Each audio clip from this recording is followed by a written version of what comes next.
คนเต็มเลยแจ้งธรรมดาเจ้าของสุขภาพและพนักงานขายที่ทุกห้องคนเตรียมเดินทางลงเมื่อหลินปีใหม่อยู่ใต้ลายสบายดีการเบิดสุขคนกับคำคืนวันที่10ทุกคน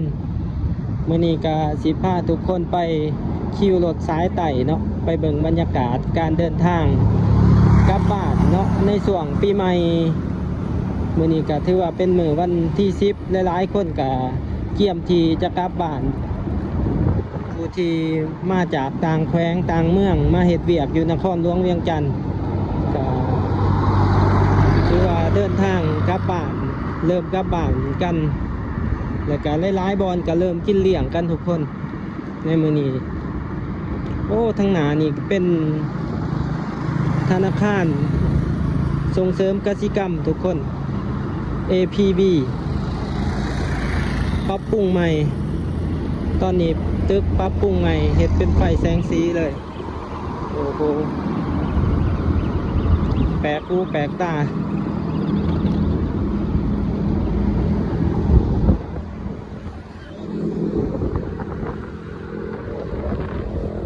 ธนาคารส่งเสริมกสิกรรม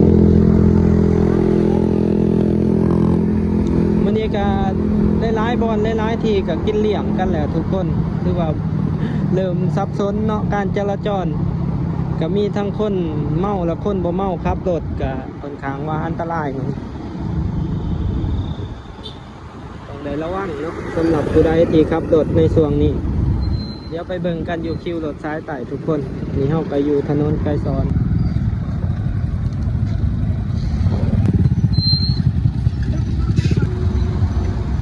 รถหลายทุกคนมื้อนี้รถติดหลายๆเส้นทางมื้อนี้อยู่ในนครหลวงเวียงจันทน์เพราะว่าเป็นมื้อที่เขากินเลี้ยงมื้ออื่นแห่งสิรถติดพวกเขา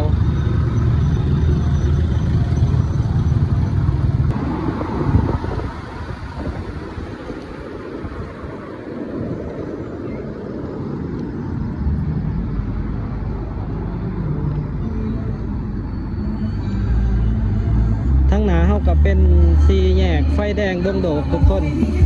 ตอนนี้เขาจะกินเลี้ยง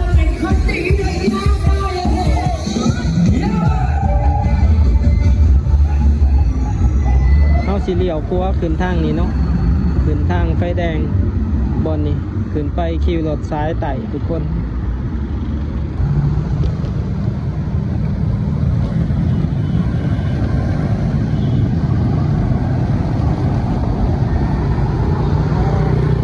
รถร้ายขนาดอยู่นี่แต่ไฟย่างทางกับบอได้ไต่เนาะบอเหนียวเสียดายการจราจร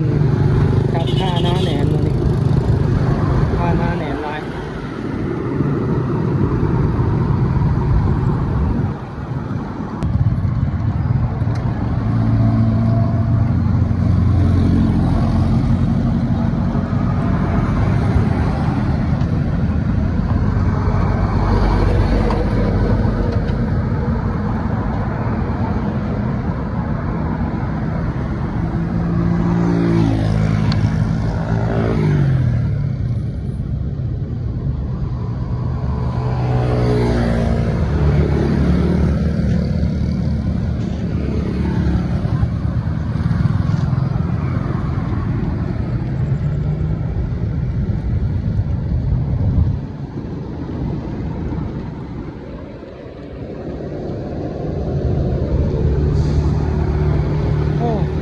ทางมืดบ่เห็นยังเลยทุกคน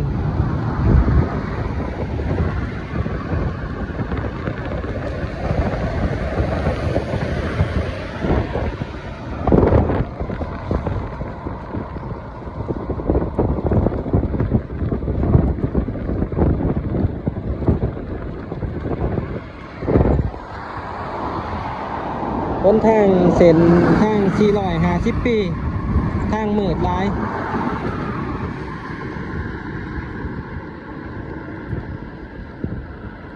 เดี๋ยวไปเบิ่งบรรยากาศกันทุกคนอยู่ขี่รถสายไต่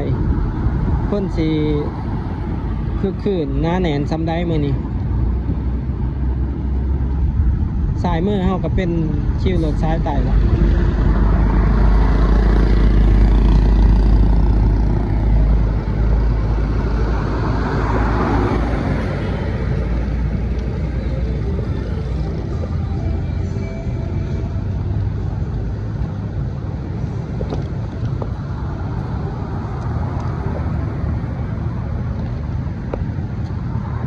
ป้าทุกคนรถติดปุ๊บรถติดตั้งแต่หนาตลาดลาว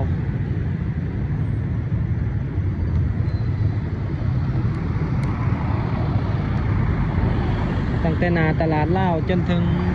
คิวรถสายไต่ก็ต่อคิวกันเขาไปคนเดินทางร้ายขนาดคิวรถสายไต่เดี๋ยวจะหน่อยเขาไปเบิ่งเนาะ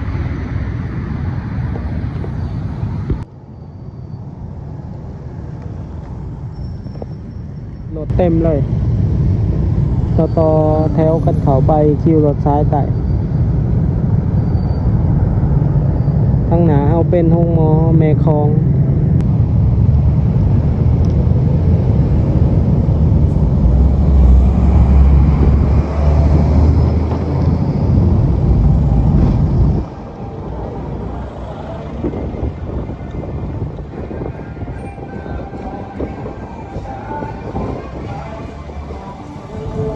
คนร้ายขนาด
ทุกคนเดินทางร้ายขนาดเบิ่งรถเขามาคิวรถซ้ายไต่ต่อแถวกันเลยต่อกันเลยได้ทุกคน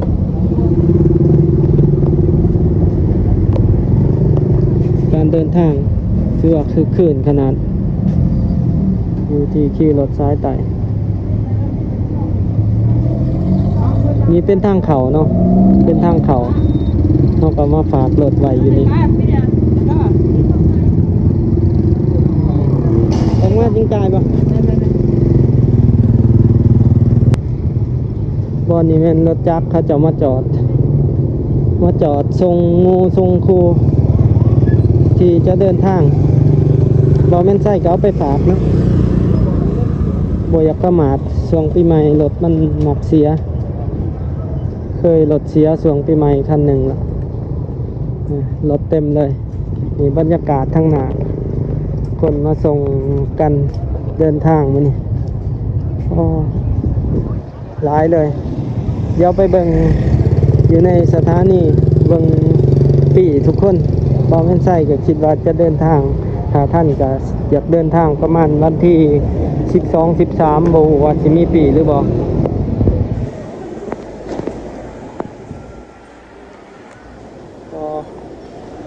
คนร้ายขนาดเดี๋ยวเขาไปเบิ่งกันทั้งหนาของคิวรถซ้ายไต่ตอนนี้เวลา7:30ทุกคน7:30ตารางการเดินทางคิวรถซ้ายไต่คิวนี่ก็เป็นคิวที่ว่าใหญ่มาจากลักเก่าทุกคนกำลังใหญ่มาได้ประมาณถึงบ่10 ปีใหญ่มาประมาณปี2013-14นี่แหละเนาะน่าจะถึง10 ปีแหละทุกคนแป๊บเดียวบรรยากาศการเดินทางเดี๋ยวจะนายเขาไปเบิ่ง อยู่ทางในเนาะหลายๆคนก็น่าจะขึ้นรถแล้วช่วงนี้ผู้นั่งน้อยท่าแขก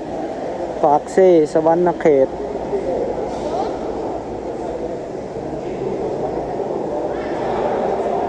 แสงเจริญตะปือหาสารวันก่อน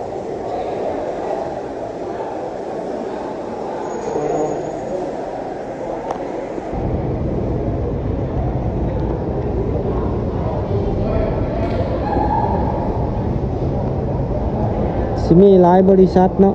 ที่ยอดนิยมที่สุดก็คือจะเป็นจิตประสงค์ทุกคนที่ว่าเป็นรถที่ว่าเป็นเตียงนอนแล้วก็มีความกว้างมีบอลชาร์จโทรศัพท์ที่ว่ามาตรฐานใครกว่าหลายๆขั้นเนาะแบรนด์อื่นนี่ก็บ่อยากปานใดทุกคนบางขั้นก็ถือว่าเป็นแบบบางเทื่อก็แอร์บ่เย็นบางที่ก็ห้องน้ำมิ้นเตียงแคบเป็นแบบนั้นเบาแม่นไส้ก็มีความทรงจำ ครับการนั่งรถเมล์ที่บ่ค่อยดีปานใดเลยบ่มักปานใดถ้าบ่จำเป็นเนี่ยบ่อยากขี่ยากดีรถเมล์ทางไกล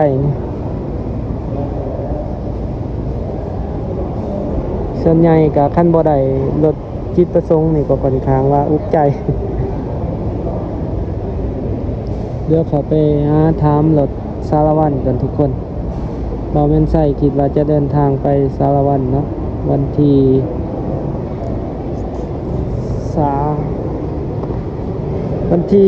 12-13นี่แหละก็มีรถเดินทางไปเวียดนามนำทุกคนเนาะขายปีไปฮานอยดานังฮาติงก่อนเดี๋ยวไปเบิ่งบรรยากาศอยู่ที่บอนขึ้นรถโอ้คนเต็มเลยเช่นบรรดาเจ้าของสุภเดชและพนักงานขายที่เรียกที่ทุกห้องให้กว้างผู้โดยสารทุกแก้วทางของผู้โดยสารทุกแก้วเขาสร้างซับซ้อนหมดไหวเลยมื้อนี้ เหมือนออกวันเวลาเนาะรถจิตประสงค์รอบเขาออกไปเพิ่มมาตามปกติเราเองผู้โดยสารเราก็รอบหนึ่งหลายๆคนก็จ้องคันบ่จ้องนี่บ่ฮู้ว่าสิมีรถเมื่อหรือบ่พอแม่นใส่ก็คิดว่าอยากเมื่อวันที่13นี่แหละทุกคนแต่บ่ฮู้ว่าสิมีรถหรือบ่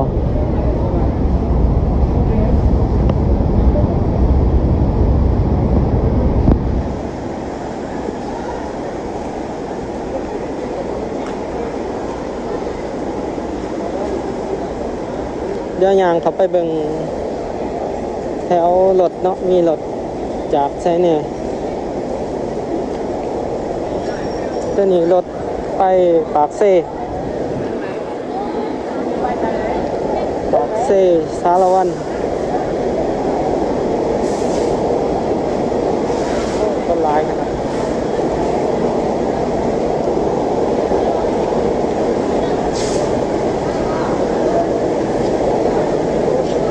เตียงนอนอัตตปือเวียงจันทร์คนเตรียมเดินทางลงเมื่อหลินปีใหม่อยู่ใต้หลายเต็มเลยรถประมาณ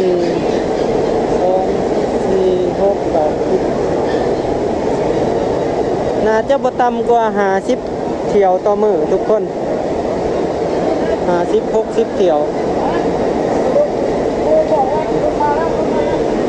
สารวันเซกองสีทอนเวียงจันทร์สารวันขาเอาเครื่องขึ้น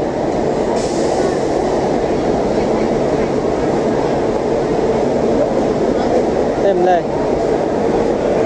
ปากเซ่รถปากเซ่หลายรถปากเซ่หลายกว่าหมู่สวรรค์สารวัน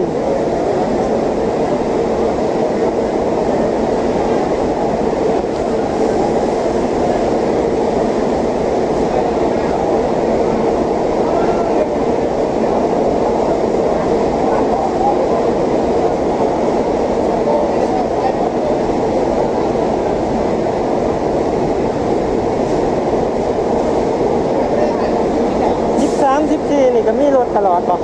มีเจ้ามี เขาถามในอันนั้นท่านฝากรถไฟฟ้านี่ประมาณเท่าไหร่ไปสาวัน นะ รถจักรไฟฟ้านะ เป็น500,000ว่าของ ต้องหาบ่ ประมาณสมมุติจักรลงไปล่ะ เรืออะไรต่างกันบ่แม่นเนาะ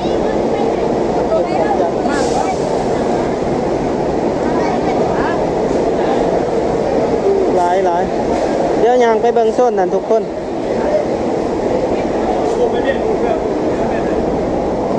แล้วขายเครื่องฮอสจนรถกูไหล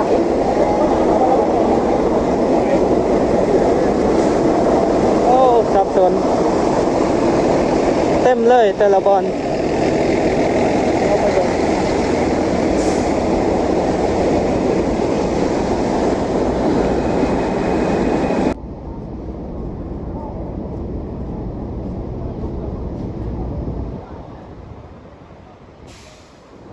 เต็มโซนนี้กัน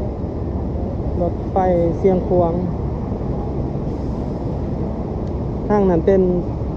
มินิมาร์ทเด้อทุกคน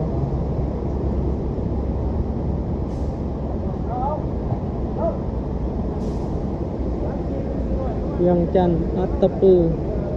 สวรรค์น่าจะบ่ต่ำกว่า100คันในแต่ละมือ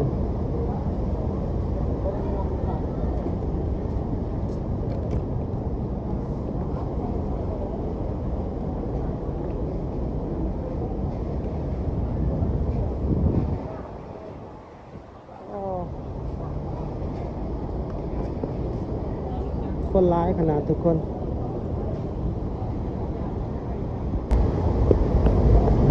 บรรยากาศชิวมื้อนี้วันที่10 12 13แห่งสิร้ายทุกคนเพิ่นว่ารถวันที่14 15 16ก็มีเนาะมีแต่ว่ามื้อคนสิร้ายสุดนี่นะจะเป็น12 13เด้อทุกคนเพราะว่าสิเป็นมื้อที่ว่าบางคนก็เดินทางไปเที่ยวบางคนก็เดินทางกลับบ้านแต่ว่าในมื้อนี้นะจะส่วนใหญ่จะเป็นชาวลาวต่างแขวงที่เดินทางกลับบ้านเพราะว่าเขามาเฮ็ดเวียกในเวียงจันทน์หลายในช่วงนี้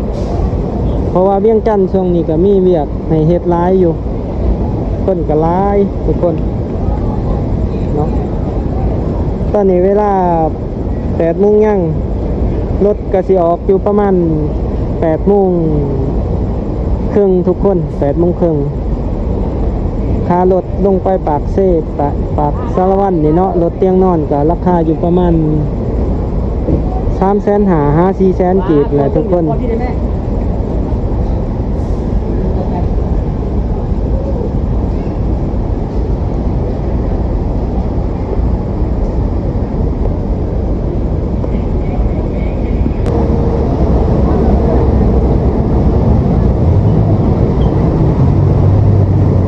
อยู่ทุกคนเนาะมีทางหลังก็มีรถจอด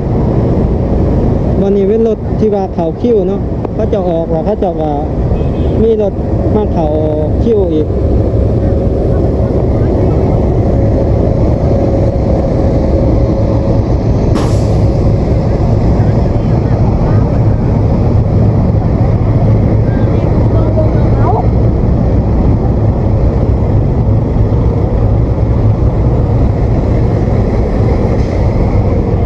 ทางนั้นจะเป็นบรรยากาศห่านเขาเปียก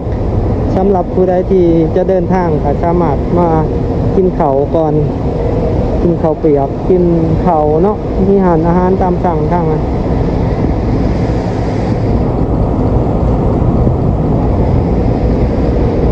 เป็นบรรยากาศอยู่ที่คิวรถสายไต่ทุกคนตัวคนร้ายเลยเดี๋ยวเราก็จะออกไปละทุกคนตอนนี้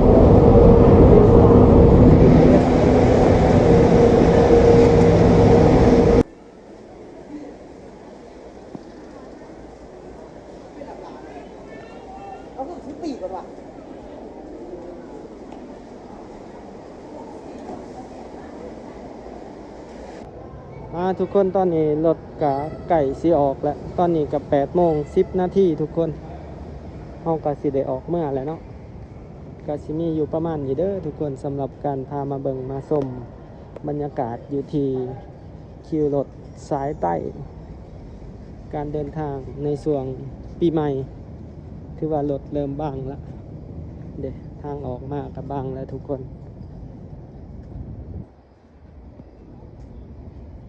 ก็สิมีอยู่ประมาณนี้เด้อทุกคนถ้าผู้ใดมาก็อย่าลืมกดไลค์กดแชร์กด Subscribe ให้กันนะเด้อทุกคนอันนี้ก็ต้องขอกล่าวคำว่าขอบใจแล้วก็สบายดี